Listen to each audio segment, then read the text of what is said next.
जानकार बनिए, सतर्क रहिए।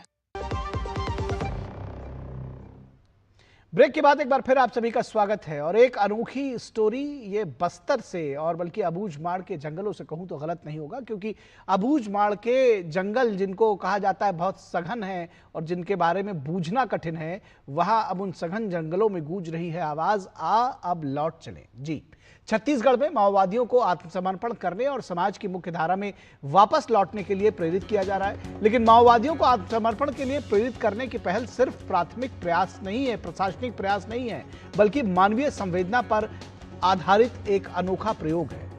और अब इस पहल में जुड़ गया है भारत का भरोसा आकाशवाणी, जहां मोबाइल नेटवर्क और आधुनिक संचार साधन जवाब दे जाते हैं, वहां रेडियो की तरंगे आज भी भरोसे के साथ पहुंचती हैं।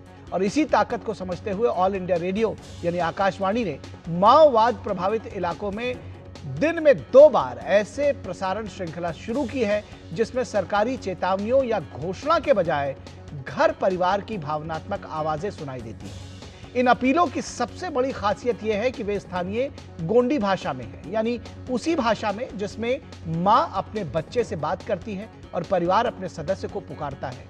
इन संदेशों में डर या दबाव नहीं है, बल्कि अपनापन है।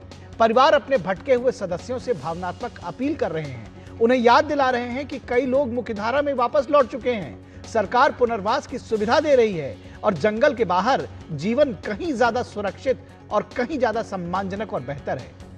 किसी सगे या प्रियजन का कहना कि घर पर जीवन बेहतर होगा, वापस लौट आओ, यही मौका है, ये वाक्य हथियारों से नहीं बल्कि रिश्तों की ताकत से करते हैं। और इस पूरी पहल में आकाशवाणी और प्रसार भारती की भूमिका बेहद अहम और सराहनीय है। दुर्गम इलाकों, सुरक्षा चुनौतियों और सीमित संसाधनों के बावजूद हमारा ये संस्थान अपने सार्वजनिक दायित्व को पूरी कर्तव्यनिष्ठा और जिम्मेदारी के साथ निभा रहा है। अपने इस अनोखे प्रयास के जरिए प्रसार भारती ने एक बार फिर साबित किया है कि वो सिर्फ प्रसारण संस्था नहीं बल्कि संकट के समय देश की आवाज है, ऐसी आवाज जो भरोसा पैदा करती है, संवाद का रास्ता खोलती है और हिंसा छोड़ मुख्य धारा में वापस लौटने का मानवीय विकल्प भी देती है। यह पहल दिखाती है कि जब तकनीक, संवेदना और सार्वजनिक सेवा एक साथ आती है तो सबसे कठिन हालात में भी उम्मीद की किरण पैदा की जा सकती है। आकाशवाणी और प्रसार भारती का यह प्रयास वास्तव में राष्ट्र सेवा का एक सशक्त और प्रेरक उदाहरण है। हम आपको एक बार फिर से बता दें कि देश की धरती से लाल आतंक को जड़ मूल से समाप्त करने के लिए सरकार से लेकर स्थानीय स्तर तक निर्णायक अभियान चलाया जा रहा है। केंद्र सरकार ने नक्सलवाद को खत्म करने के लिए 31 मार्च 2026 की डेडलाइन तय की है। जनवरी 2024 से अब तक छत्तीसगढ़ में मुठभेड़ों के दौरान 500 से अधिक नक्सली मारे गए हैं, जिनमें उनका सबसे बड़ा नेता जिसको कहा जा रहा है वो केशव राव या फिर बसव राजू जैसे शीर्ष कमांडर भी शामिल हैं। इस दौरान राज्य में करीब 1900 नक्सलियों को गिरफ्तार किया गया है, जबकि 2500 से अधिक लोगों ने आत्मसमर्पण किया है। इस बीच केंद्रीय गृह मंत्री अमित शाह छत्तीसगढ़ की अपनी 3 दिवसीय यात्रा के अंतिम दिन आज बस्तर के जगदलपुर पहुंचे। वो बस्तर पंडुम महोत्सव 2026 के समापन समारोह के मुख्य अतिथि के रूप में शामिल हुए। इस महोत्सव का आयोजन ही अपने आप में अभूतपूर्व माना जा रहा है। बस्तर पंडुम का आयोजन यह दर्शाता है कि जिस धरती से कभी लाल आतंक की दहशत रहती थी, आज उसी छत्तीसगढ़ की धरती पर विकास और विश्वास की नई कहानी लिखी जा रही है। बंदूक के साए से निकलकर अब बदलाव की रफ्तार तेज हो रही है। गृह मंत्री अमित शाह ने माओवादियों से फिर अपील की है कि किसी पर गोली चलाना हमारा मकसद नहीं, हथियार डालिए, मुख्यधारा में लौटिए, आपका स्वागत है। और गृह मंत्री अमित शाह का कहना है कि केंद्र सरकार किसी पर गोली नहीं चलाना चाहती, नक्सलवाद छोड़िए तो रेड कारपेट के साथ स्वागत किया जाएगा। हजारों आदिवासी बच्चे मारे गए, जीवन बर्बाद हो गए और ये प्रचार कर रहे हैं कि गोली चला रहे। मैं आज भी इस कार्यक्रम से स्पष्टता करना चाहता हूं कि भारत सरकार और छत्तीसगढ़ सरकार किसी पर गोली चलाना नहीं चाहती। सभी माओवादी हथियार डाल दे, उनके लिए रेड कारपेट बिछाकर हम उनका स्वागत करेंगे।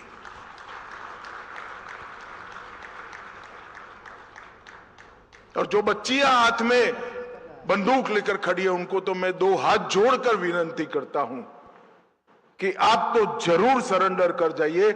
आपके लिए आगे बहुत अच्छा जीवन आपकी राह देखकर खड़ा है। हम किसी को मारना नहीं चाहते। और ऑल इंडिया रेडियो आकाशवाणी के माध्यम से नक्सलियों के परिवार के सदस्य उनसे घर लौटने की अपील कर रहे हैं। आपको हम ये सुनाते हैं। से बाड़ा नन्ने ख्याल समतना आनक चली रवे ಒತ್ತಡ ಮಾನೆ ಕೊಂಡ ಸೆಲ್ಲನ್ ರತ್ತೋಡು ನಿಮಿಂಜಿ ಸರ್ಕಾರದಾಗ ಸೆಲ್ಲನ್ ರಾಸ್ ಲೋನ್ ಬಾಯ್ಕಿ ನನ್ನ ಕಾಲ್ ಸಮತನ ಅಸರ್ ಜೆಲ್ ಬಾಡ ಮೆಂದೆನಿ ಬಾಡ ಮಿ ಕಾಕಲೆ ಮಿ ದಾದಲೋ ತತ್ತಬಾ ತೋಡ್ ಬೇನೆಡೆ ಮೆಂದೆನಿ ಮತ್ತಿ ಫೋನ್ ಕಿಸೋ ಬಾಯ್ ಬಾಡ ಆಪ ಮಿ ಕಾಕಲೋಡ್ ಮೆನ್ ಡೋಲ್ ತೋಡ್ ಜಗದೀಶ ಸೋಡ್ ಸಕೋಡೆ ನಾಯಲ ಲಾಲಿ ನಕ್ಸಲ್ ಸಂಘಟನೆ ಜೋಡೆ ಮಾಸಿ ಮತ್ತ ಇಂಜೆ ಸೆಲೆಂಡ್ರೆ ಅತ್ಕಿನೆಲ್ಲ ಏರು सरकार के माटा आता लोत याय बाबड़ बेटे आलसो मंतर गदा वासी सरकार संगे जोड़े मायना नायत पेदेडारिस कुडामी नन केतम तन काರಂತಿನ केटू की नाय नंबर फोन नंबर यम तना बेसेट वेंडिगे सिलेंडर आयने वायने दितकसनी इद नाय नंबर ते फोन कीसो वाडी मम बेगेवन ततवातम इंजे नंबर के देतन 70796717730 इदे नाय नंबर फोन बेगेवन फोन किसमन वावी। तो फोन नंबर के साथ ये भावनात्मक अपीलें की जा रही हैं और इस पूरी खबर पर बातचीत करने के लिए हमारे साथ हमारे संवाददाता सोमेश पटेल इस वक्त जुड़े हुए हैं। सोमेश, कितनी गहरी पैठ है इन संदेशों की सघन जंगलों के बीच में, कितना इम्पैक्ट है इसका, कैसे जानकारी देंगे? ये जरूर आपको बताना चाहूंगा, छत्तीसगढ़ का बस्तर जो पिछले 4 दशकों से नक्सल समस्या से जूझ रहा था, अब बस्तर के हालात धीरे धीरे पूरी तरह से बदल चुके हैं। केंद्र सरकार ने कहा है कि 31 मार्च 2026 तक नक्सलवाद का पूरी तरह से खात्मा कर दिया जाएगा, जिसके बाद आपने देखा होगा कि बड़ी संख्या में नक्सली आत्मसमर्पण कर रहे हैं, न्यूट्रलाइज हो रहे हैं और पुनर्वास नीति का लाभ भी ले रहे हैं। और जिस तरह से आपने देखा होगा कि बस्तर शुरू से ही बस्तर के इलाके में बारूद की गंध हुआ करती थी, लगातार उस इलाके में नक्सलों की दहशत हुआ करती थी। वो दहशत अब धीरे धीरे खत्म हो रहा है। करीबन 50 दिन का समय बचा है, डेडलाइन तय है। गृह मंत्री अमित शाह ने भी कहा था कि नक्सलवाद का खात्मा कर दिया जाएगा। दूसरी महत्वपूर्ण बात आपको बताना चाहूंगा, अबूझमाड़ का इलाका, अबूझमाड़ का वो इलाका जो नक्सलियों का पाठशाला हुआ करता था, उस इलाके में पहुंचना सुरक्षा बलों के लिए सबसे बड़ी चुनौती होती थी, क्योंकि वो इलाका आज तक किसी ने बूझ नहीं पाया। अबूझमाड़ अपने आप में अबूझमाड़ है, और लेकिन आज उस इलाके की स्थिति, तस्वीर सब कुछ बदल चुकी है। उस इलाके में पुलियों का निर्माण हो चुका है, सड़क का निर्माण हो चुका है, और सबसे महत्वपूर्ण बात यह है कि उस इलाके में आकाशवाणी को सुना जा रहा है। प्रसार भारती के माध्यम से जिस तरह से उस इलाके में जो स्थानीय लोग हैं, जो जिनके बच्चे जो जंगलों में चले गए थे, अपील कर रहे हैं कि आप वापस लौट जाओ, आप घर आ जाओ। जिस तरह से केंद्र मैं आपसे यही जानना चाह रहा हूं, अपीलों का कितना असर है? मैं आपसे यही जानना चाह रहा हूं सोमेश कि उन अपीलों का कुछ असर दिख रहा है, कोई उसकी मैपिंग कुछ हो सकती है, कोई उस पर रिएक्शन कुछ अब तक आप लोगों को मिला है?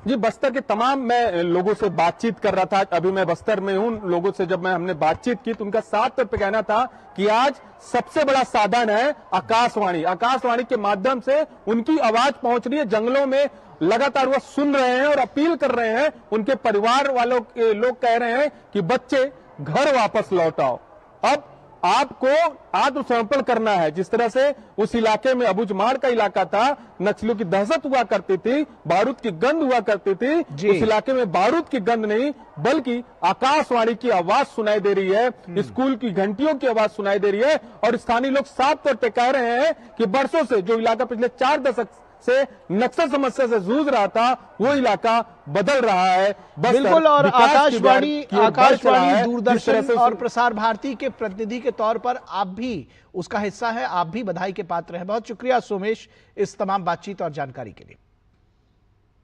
तो इस वक्त में बस इतना ही, इजाजत दीजिए, नमस्कार।